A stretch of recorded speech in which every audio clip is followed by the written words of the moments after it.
지난주에도 앞서 말씀드렸었지만 이 개혁에는 슬로건이 몇 가지가 있었습니다. 그중 우리가 지난주에 어떤 슬로건을 함께 나눴었습니까? 개혁된 교회는 매일 개혁되어야 된다 였어요.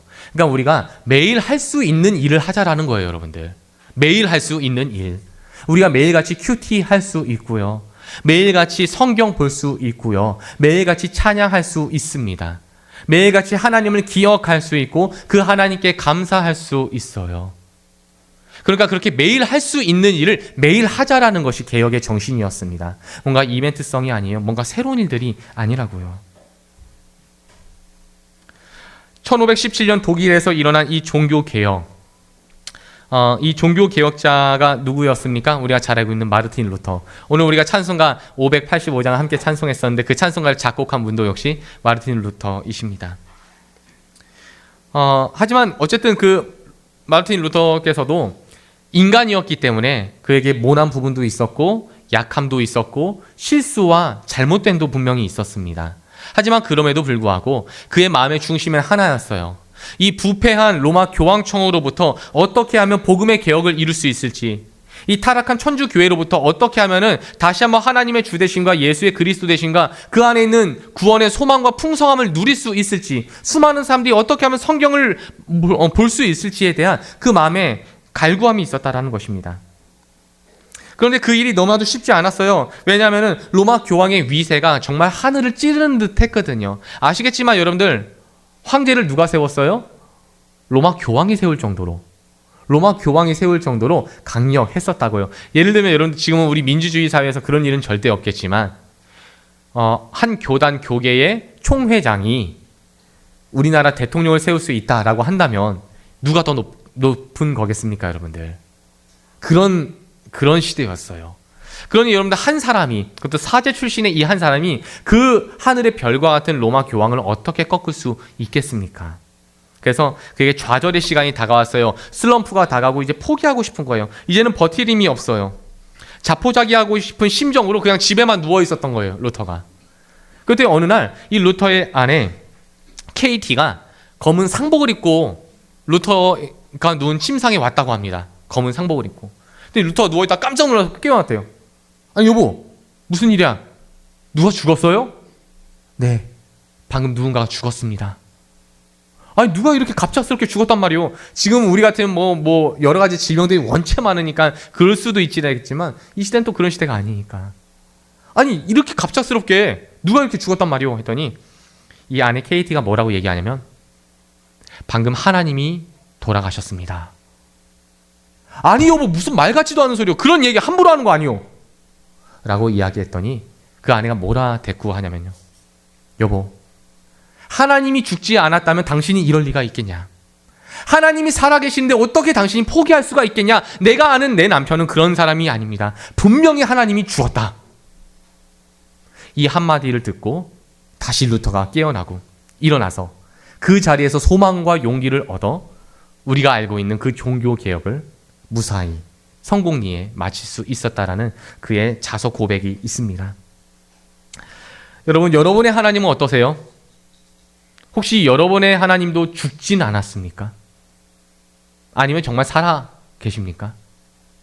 그러면 살아 있다면 우리가 느낄 수 있지 않을까요?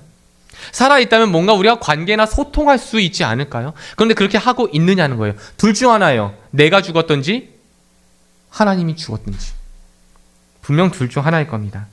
대다수의 성도들이, 아니, 우리나라 교회에 정말 집회만 해도 이제 200만 명이 모인다라는 예상을 하고 있는데, 그렇게 많은 성도와 그리스도인들이 있는데 세상은 그리스도인들을 바라보면서 하나님이 없다라고 얘기해요. 신은 없다라고 얘기해요.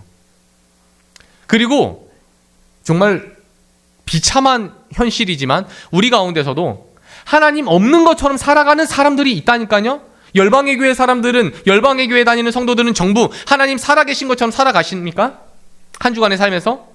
정말로 그 하나님 살아계심을 믿으면서 그 하나님과 소통하면서 그 하나님과 교제하면서 그 하나님의 말씀에 순종하면서 살으셨냐고요?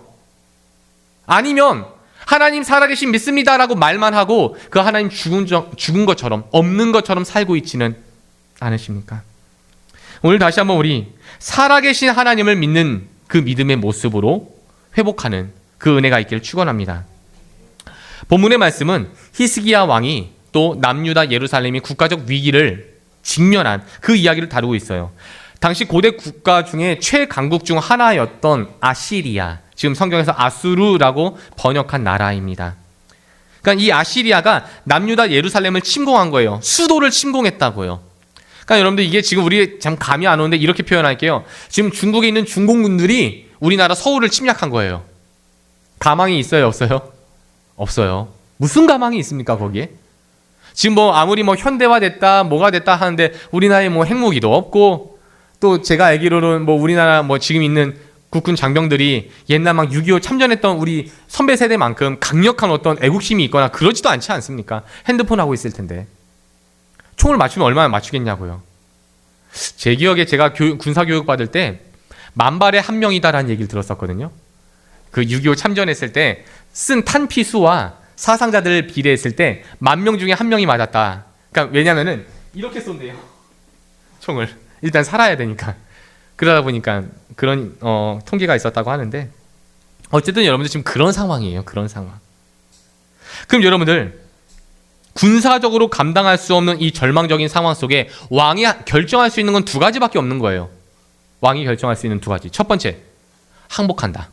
그냥 항복한다. 그렇게 해서 백성들이라도 살려보자. 두 번째, 죽더라도 끝까지 싸운다. 여러분이 왕이라면 어떤 결정하시겠습니까?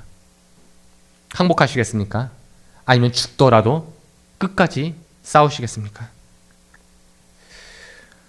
과연 히스기야가 어떤 결정을 했을지 우리 1절에서 2절의 말씀 읽어보겠습니다. 시작. 히스기야 왕이 듣고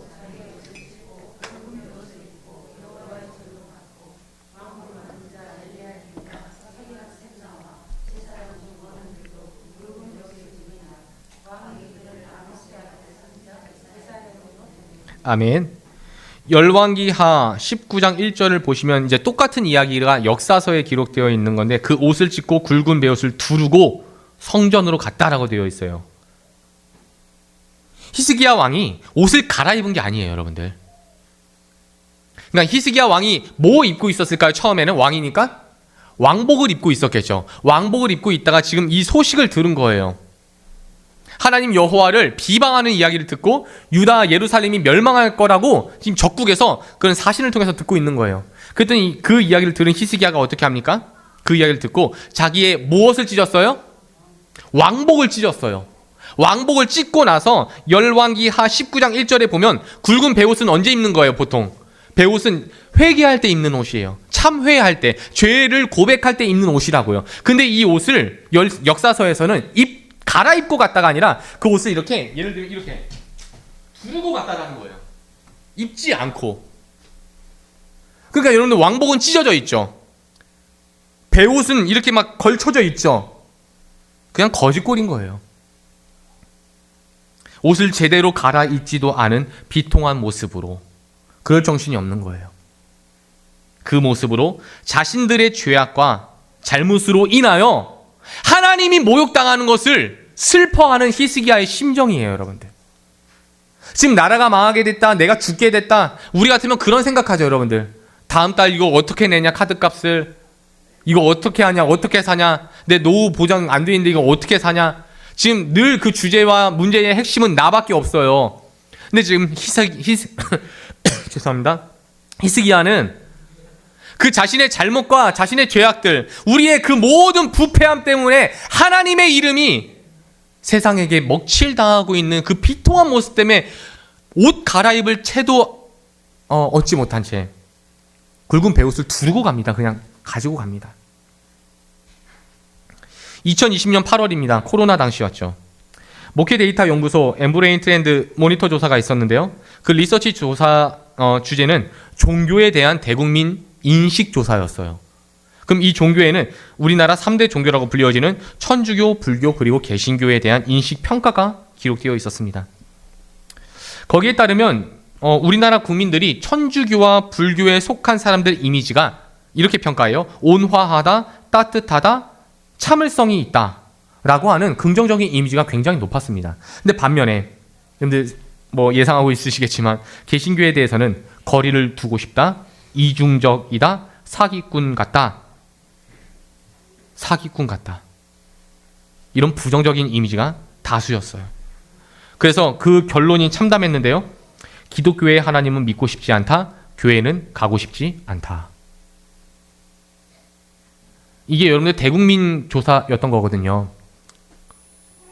더 가슴 아픈 사실은 교회를 다니는 사람들도 그렇게 얘기하고 있다는 거예요. 이중적인 것 같아서 사람. 교회 안 가고 싶어. 하나님 안 믿을래. 이게 예수님을 모르는 사람들이 아니라 그리스도인들이 이렇게 얘기한다는. 제가 저희 아이들이 몇 달 전에 한자 능력 시험을 본다고 춘천에 있는 강원대를 간 적이 있었습니다.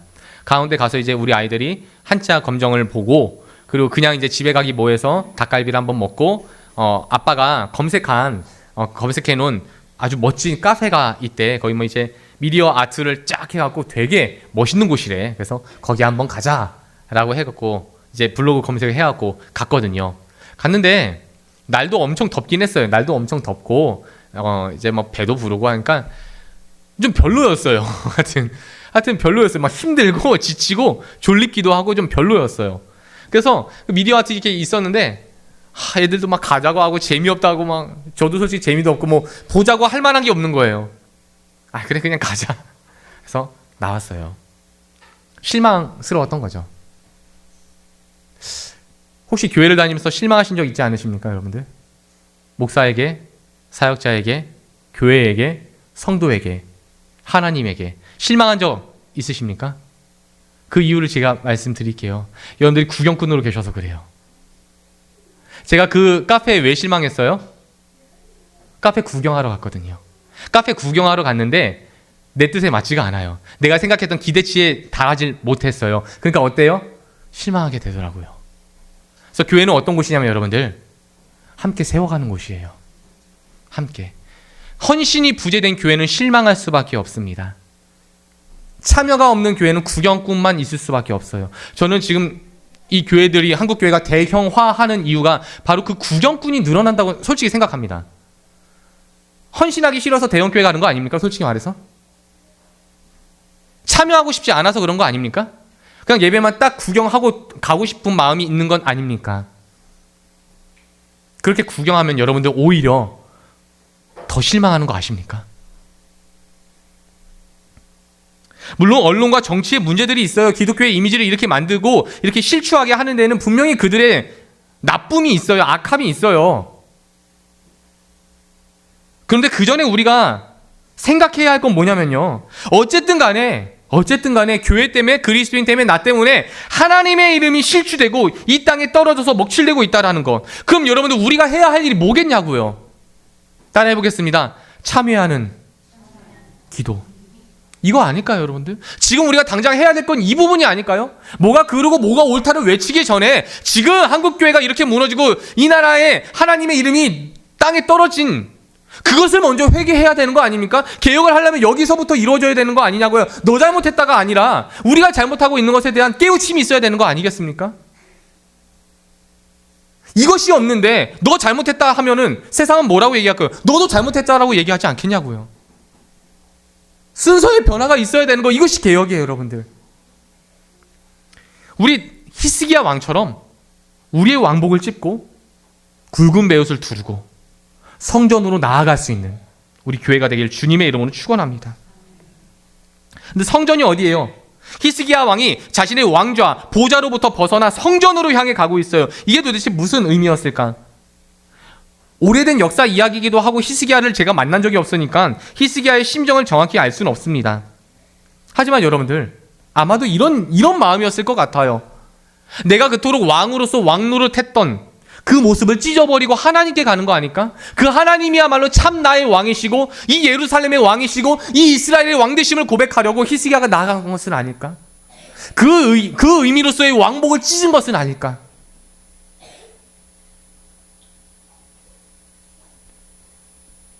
그리고 나서 히스기야는 자신의 사신들을 이사야 선지자에게 보내면서 이 국가의 위기와 절박함을 알리며 이사야에게 기도를 부탁합니다. 여러 가지 영적 교훈이 있겠지만 여러분들 첫 번째 영적 교훈은요. 중보예요. 우리 함께 기도하자예요, 여러분들. 이 아픔을 두고 내가 해결할 수 없고 내가 극복할 수 없고 이 내가 어찌할 수 없는 이 위기에 대해서 숨기지 마세요.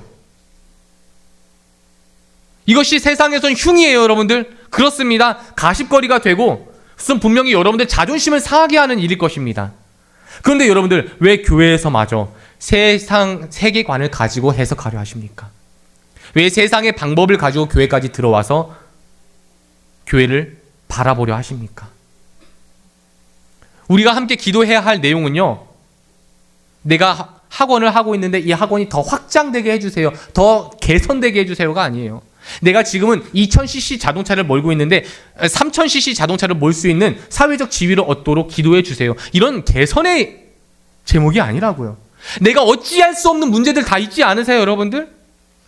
내가 극복할 수 없고 해결할 수 없는 위기가 있지 않으십니까? 그런데 왜 쉬쉬하고 왜 입 다물고 왜 아무런 얘기 없이 그저 웃고만 계십니까? 이게 세상에 있는 방법을 가지고 들어온 우리의 모습 밖엔 될 수가 없어요. 지금 우리는 여러분들 웃을 일이 아니라 울어야 될 때입니다. 그 성도, 그 교우, 그 형제와 자매의 아픔을 정말로 나의 아픔으로 함께 느끼면서 비단 당신의 잘못만이 아니라 내가 당신을 위해 기도하지 못했어, 내가 당신에게 관심 갖지 못했어, 내가 잘못했어, 그런 마음가짐으로 우리가 함께 애통하며 기도해야 할 때가 아닐까. 그 마음을 가지고 한국교회를 위해서, 그 마음을 가지고 세계의 이슈를 위해서 세상의 문제를 두고 위기를 두고 기도해야 되지 않을까. 두 번째는 여러분들, 히스기야가 이 국가적인 위기를 가지고 하나님 앞에 나아가는데 우리의 모습을 한번 좀 돌아보면 좋겠다라는 거예요. 우리는 어려운 일이 생기면 판단력이 흐려집니다. 왜냐하면 보통의 어려움들은 갑작스럽게 다가오기 때문이에요. 물론 뭔가 이렇게 누적되고 이렇게 있겠죠, 그런 부분들이. 그런데 어쨌든 우리가 직면하게 위기로서 그것을 인식하게 될 때에는 늘 그 위기가 갑작스러워요. 그러다 보니까 우리의 결정과 어찌해야 할 대안에 대해서 굉장히 다급하기도 하고 그 혼란스러움이 좀 있습니다. 판단이 잘 안 되죠. 그러다 보니까 엉뚱한 결정을 하기도 하고 엉뚱한 말을 하기도 합니다. 그런데 나 원래 그런 사람 아니었어요. 주변에 어떤 사람이 어려운 일을 당하고 주변에 어떤 사람이 위기를 직면했을 때 내가 어떤 일을 하냐면 훈수를 둬요. 그렇게 하면 안 되잖아. 하나님은 이렇게 하라고 하셨잖아. 이렇게 해야지 그리스도인이라면. 이렇게 훈수를 잘 두거든요. 근데 그 일이 내 일이 되면은 훈수는커녕 어떻게 해야 될지 기본기조차 되어 있지 않은 내 모습을 보게 됩니다. 그런데 히스기야는 어떻게 하고 있어요, 여러분들? 어려움이 닥치자마자 자신의 어떤 능력 범위를 넘어서는 일을 직면하자마자 바로 눈을 들어 보이지도 않는 하나님을 바라봅니다. 굉장히 역설적이죠. 보이지도 않는 하나님을 바라본다. 이것이 무슨 의미일까요? 혹시 여러분들에게 기도라는 것이 비현실적이고 주문같이 여겨지십니까? 혹시 하나님을 바라보라 라는 이 성경의 말씀이 추상적이고 모호하고 환상적으로 느껴지십니까? 생각해보세요, 여러분들. 중공군들이 탱크, 전투기를 끌고 대한민국에 왔는데 만약에 우리나라 최고 지도자가 기도하러 들어갔다. 그럼 사람들이 뭐라고 얘기할까요? 와, 믿음 좋네, 이렇게 얘기할까요? 미쳤다라고 얘기하겠죠. 지금 최고 지도자가 기도한다니 미친 거 아니냐, 이런 이야기 하지 않겠습니까? 과연 우리도 그렇게 생각하지 않아요, 여러분들?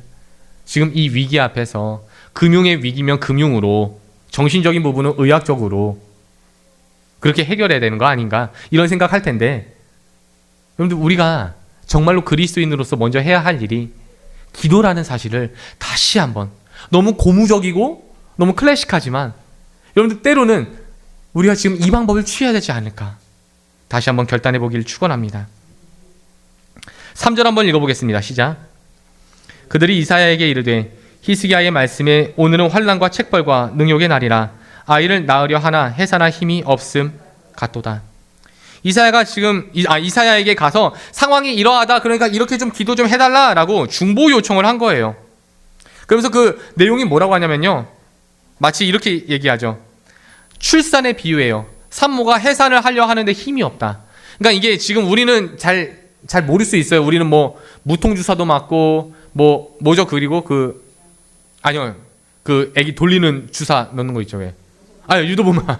유도분만도 있고, 뭐 어쨌든, 선생님들이 많이 도와주시고, 또 집도의들이 딱 이렇게 딱 대기하고 있고, 그러니까 출산하는 데에 대해서 산모들이 굉장히 막 스트레스와 두려움과 어려움은 있지만, 이걸 생명과 직결한 이야기로 생각은 안 해요. 근데 고대 사회에서는 아기 낳다가 죽는 경우가 허다했다고 합니다. 생각해 보세요, 여러분들. 의술이 있습니까? 의학이 있습니까? 의료기기가 있습니까?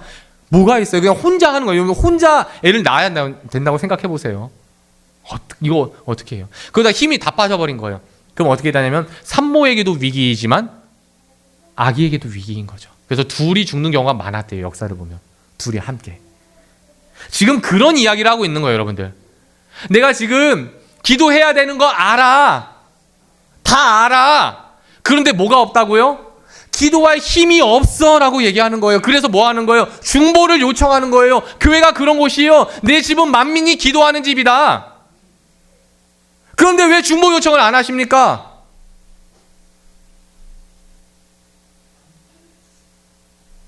여러분들이 힘이 없을 수 있어요. 여러분들 그건 여러분 탓이 아니에요. 저도 뭐 기도 안 하는데요. 힘들어 버리면 그냥 낮잠이나 자버리는데요. 여러분들 탓이 아니에요. 이 세상을 살아가는데 얼마나 힘듭니까? 맨날 우리가 성경 충만하고 맨날 은혜 받아서 즐겁고 기쁘고 구원의 감격에서 룰루랄라 하면 얼마나 좋겠습니까? 그런데 그럴 수 없다는 것도 우리 다 알잖아요. 그래서 함께 기도하는 거예요. 그래서 이어지는 4절 한번 보실까요, 여러분들? 이어지는 4절 시작.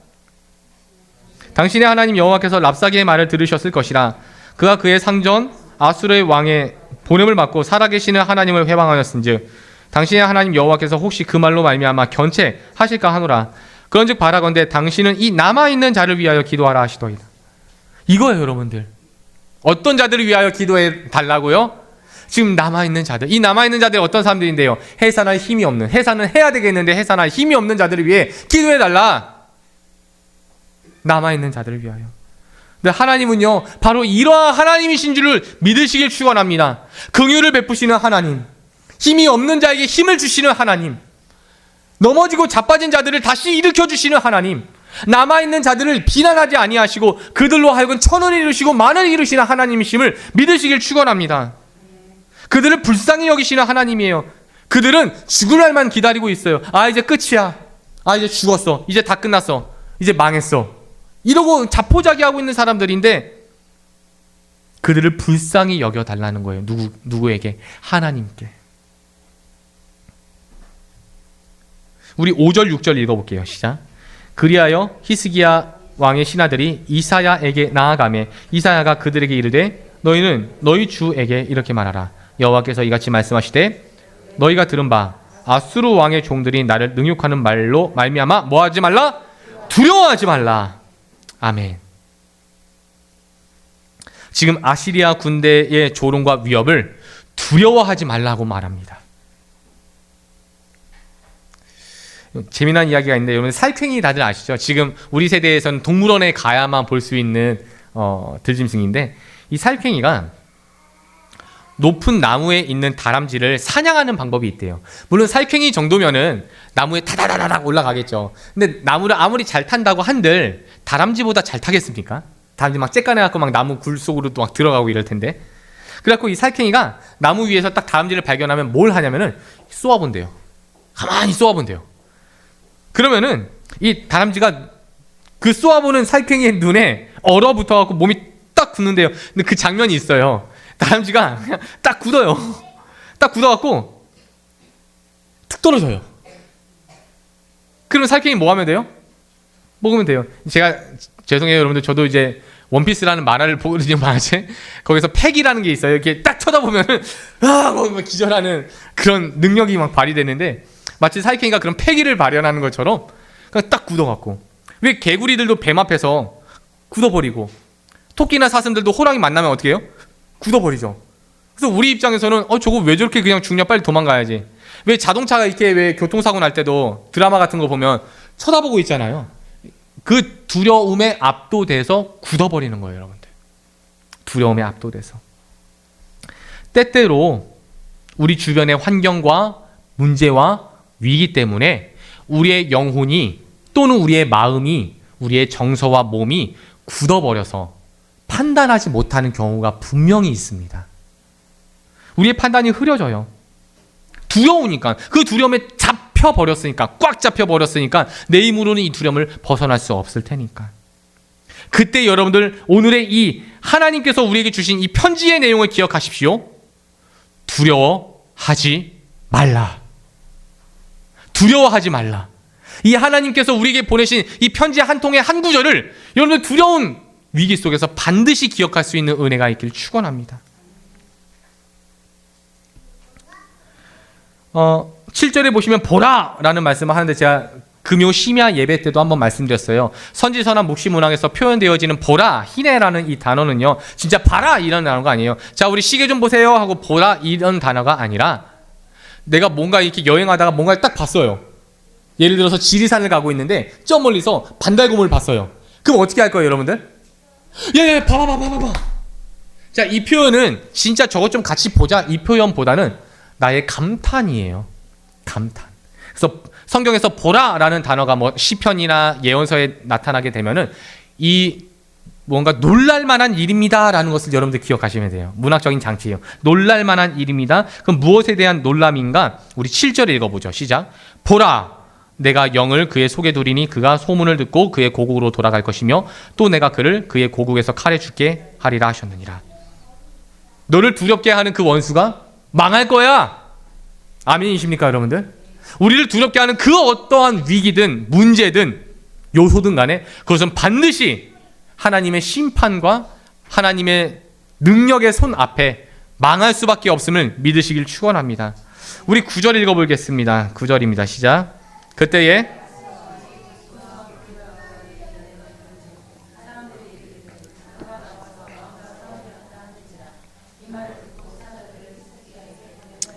아멘. 구스라고 하는 이 나라가 오늘날에는 이제 이집트 근처에 있는 에티오피아로 보여집니다. 근데 이 상황이 어떤 거냐면 지금 아수르가 유다를 예루살렘을 공격하려고 하고 있어요. 공격을 하고 있어요. 그런데 그 사이에 이제 아수르가 비었을 거 아니에요. 본진 병력들이 다 일로 왔으니까. 본진 병력이 비어 있으니까 어디가 쳐들어온대요? 그 근방에 있었던 구스가 쳐들어온 거예요. 예를 들어서 중국이 우리나라를 쳐들어왔더니 러시아가 중국을 쳐들어온 격이에요. 그러니까 이 누가 더 깜짝 놀랄 일이에요. 지금 이게 아수르가 깜짝 놀랄 일이에요. 빨리 돌아가자. 근데 돌아가자니 지금 이 일을 버려놨잖아요. 지금 예루살렘을 함락을 해야 되는데. 그래서 이들이 생각한 계책이 하나밖에 없어요. 일단 이건 숨겨. 이 사실은 숨기자. 우리가 침공받고 있는 사실을 숨기고 빨리 항복을 받아내자라는 거예요. 야! 너 항복해.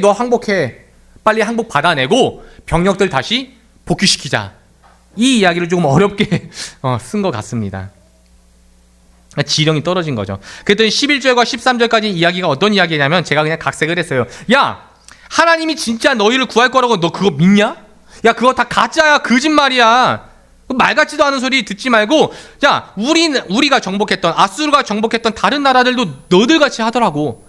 그 나라들 다 자기 신한테 비나이다 하고 그 신들이 다 아수르로부터 구원한다고 했는데 혹시 살아있는 나라가 어디 있느냐? 혹시 살아있는 신들이 어디 있느냐? 전부 아수르 왕과 그 칼 앞에 모든 신들이 무너졌다. 너희도 항복하지 않으면 그 꼴 된다. 이렇게 이야기하고 있어요. 우리가 오늘 받아들여야 할 세 번째 영적 교훈이 지금 이 장면에서 드러났는데요, 여러분들. 우리는 매일의 삶 속에서 두 통의 편지를 받습니다. 첫 번째 편지는 우리가 앞서 읽었던 편지예요. 하나님이 우리에게 보내신 편지입니다. 내 사랑하는 자녀들아, 두려워하지 말라라는 편지예요. 두 번째 편지는 무엇입니까? 세상이 여러분들에게 보내주는 편지예요. 너 항복해. 안 그러면 죽어. 우리는 매일같이 이 두 통의 편지를 받는다니까요. 그럼 여러분들 편지를 받았어요. 그럼 이제 수신자로서 뭘 해야겠어요? 답장을 써야 될 거 아닙니까? 그런데 이 답장을, 이 반응을 누구에게 하고 있느냐라는 거예요. 자꾸만 이 답장을, 이 오가는 교차를 누구와 하고 있냐고요. 이 수발신을. 하나님의 편지와 수발신을 계속 이어가고 있습니까? 아니면 세상의 편지와 수발신을 이어가고 있으십니까? 그랬더니 히스기야가 지금 누구에게 답장한지 아십니까, 여러분들? 아수르에게 답장하지는 않아요. 하나님께 답장하세요. 20절 읽어볼게요. 우리 20절 말씀 시작. 우리 하나님이여, 우리 죄송해요. 19절부터 시작. 그들의 신들을 불에 던졌사오나 그들은 신이 아니라 사람의 손으로 만든 것뿐이요 나무와 돌이라. 그러므로 멸망당하였나이다. 우리 하나님 여호와여, 이제 우리를 그의 손에서 구원하사 천하 만국이 주만이 여호와이신 줄을 알게 하옵소서. 아멘. 하나님께 답변하는 거예요, 여러분들. 하나님께. 세상은 자꾸만 우리한테 원웨이로 편지할 거예요. 제가 금요일날 신천지가 또 편지했어요. 한 달에 한 번씩 저한테 편지 보내요. 우리 열방의 교회에게 편지 보내요. 니들 교회 잘못됐다고, 신천지로 오라고 자꾸 편지 보내요. 그때마다 제가 답장할까요, 안 할까요? 바로 이제 분리수거함으로 가요. 그리고 하나님께 기도하고. 근데 뭐 이거는 가벼운 예지만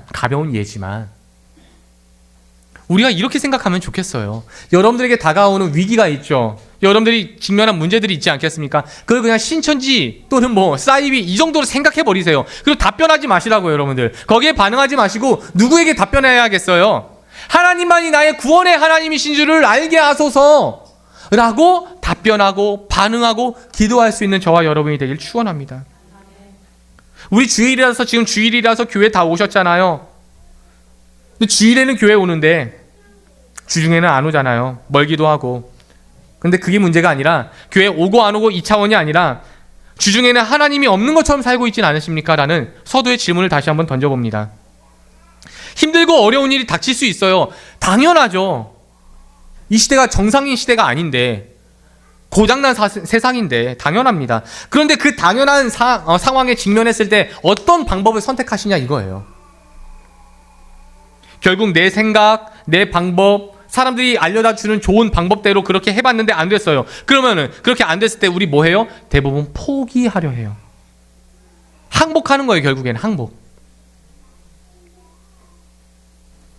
근데 여러분들, 우리를 능히 그 문제로부터 구원하시고, 아니 그것보다 나의 약함과 나의 악함마저 뉘우치게 하사 주님을 바라보며 주님께로 향하게 하고, 나의 왕복을, 나의 주인된 그 예복을 찢고 하나님의 주되심을 외치게 변화시키실 그 주님을 만나는 한 주간이 되길 축원합니다. 결론을 맺겠습니다. 다시 한번 또 질문합니다. 여러분이 믿으시는 하나님은 죽었습니까? 살았습니까? 살아계시다면 그 하나님이 여러분 안에 계십니까? 아니면 여전히 하나님과 아무 상관없는 삶을 이어가고 계십니까? 한국교회 위기라고 해요. 차별금지법 이야기도 있고요. 그로 인해서 지금 미주사회와 영국사회, 독일이 얼마나 무너지고 있는지에 대한 레포트가 제한되니까 한국교회가 지금 더 끌어오르는 것 같아요. 근데 가장 원초적인 이야기를 하자면 여러분들, 늘 똑같은 얘기예요. 저만 이야기하는 건 아니겠죠. 한국교회의 진정한 위기는 거룩의 상실입니다. 거룩의 상실이에요. 거룩이 상실된 채 차별금지법을 반대한다고 해도 한국교회는 여전히 위기일 것입니다. 차별금지법이 통과돼서 위기가 아니라, 차별금지법이 잘 막혀서 그것이 통과되지 않아서 위기 회복된 게 아니라, 진짜 한국교회의 위기는 거룩의 상실이라고요. 그럼 어떻게 거룩해집니까? 기도 많이 하고 다시 한번 옛날처럼 불러불러하고 교회에 막 사람들이 많아지면 거룩이 회복됩니까? 우리 여러분들 거룩에 대해서 가장 중요한 성경 구절이 있잖아요. 하나님 이르시되 내가 거룩하니 너희도 거룩하라. 어떻게 하면 그렇게 됩니까? 하나님과 교제할 때, 하나님과 사귐을 가질 때, 하나님과 함께 살아갈 때에 거룩해지는 거예요. 한국교회의 거룩이 상실됐다는 말은, 교회는 다니지만 예배는 드리지만 우리의 삶 속에 하나님과의 사귐이 없다라는 것을 말하는 것입니다. 그 하나님과의 아무런 교제가 없는데 예배를 드리면 뭐하고, 기도를 많이 하고 뭐하고, 많이 모이면 뭐합니까 그게? 그래서 결국에 가장 중요한 거, 여러분들, 우리는 주중에 기도하는 거예요. 주중에도 말씀 보는 거라고요, 여러분들. 주중에도 오늘 주어진 이 말씀 생각하면서 순종하고 감사하며 사는 거예요. 하나님을 기억하며 사는 거예요. 이게 뭐가 그렇게 어렵다고 안 하는 거예요, 도대체? 어려워서 안 하는 게 아니라 안 하다 보니까 안 하는 거겠죠. 익숙하지 않으니까, 낯서니까. 사랑하는 성도님들, 오늘은 10월 성찬 예배입니다. 예수 그리스도의 살과 피를 대하는 예식으로 진행되고요. 물론 우리가 오늘 함께하는 이 예식이 우리를 거룩하게 만들진 못해요. 하지만 여러분들 이 예식을 통해서 우리는 거룩한 결단을 하게 됩니다. 다시 한번 거룩한 의지를 갖게 된다고요. 그 거룩한 결단, 거룩한 의지를 통하여 거룩한 성신께서 우리를 거룩하게 하실 것이고 우리의 삶을 또한 거룩하게 빛나게 만드실 줄로 믿습니다. 그렇게 그 하나님 앞으로 나아가길 축원합니다. 인터넷 앞으로 나아가고 세상 방법 앞으로 나아가고 그 두려움 앞에 나아가서 항복하는 모습이 아니라 하나님 앞으로 나아가 나의 주인된 옷을 찢어버리고 굵은 베옷을 입고 참회할 수 있는 그러한 교회가 되기를 주님의 이름으로 축원합니다.